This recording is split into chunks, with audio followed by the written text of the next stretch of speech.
In this video, we are going to be looking at Lucid Group, ticker LCID. So to get straight into it, what are going to be key resistance levels if we start pushing to the upside? We're going to be looking at 1950 as a key first resistance, as that is our first deviation on the 6-month chart.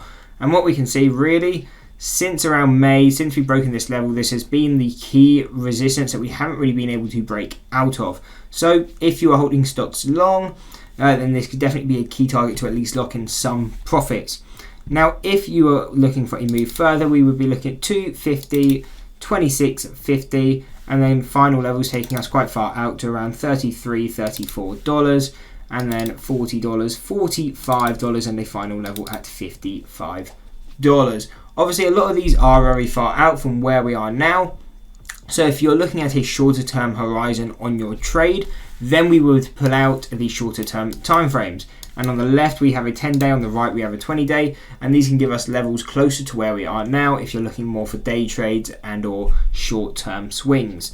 And we can see we have our closest resistance around where we are now at 17.35, and this is key to note because if we're going to push high, we want to see a break above this level, come back to retest it, and if this level holds, then we can expect a push at a minimum to around $18. And again, the same thing, if we can hold that level and then hold it on the retest, then we're going to be looking at $18.90 / $19 as those next resistances, and then we get onto the longer term resistances that we've already noted, going from $19.50 and above. Now onto the support side of things, what we would be paying attention to if we start to pull back.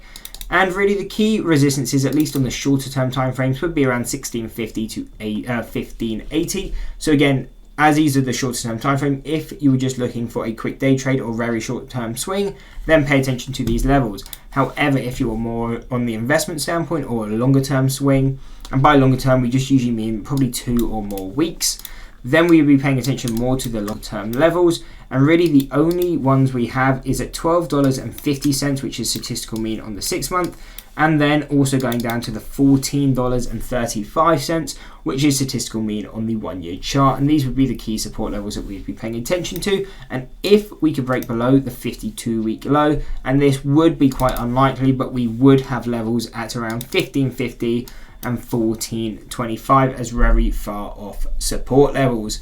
Anyway, I hope you enjoyed the breakdown. If you did, why not drop a like and subscribe, and check out this analysis on drug.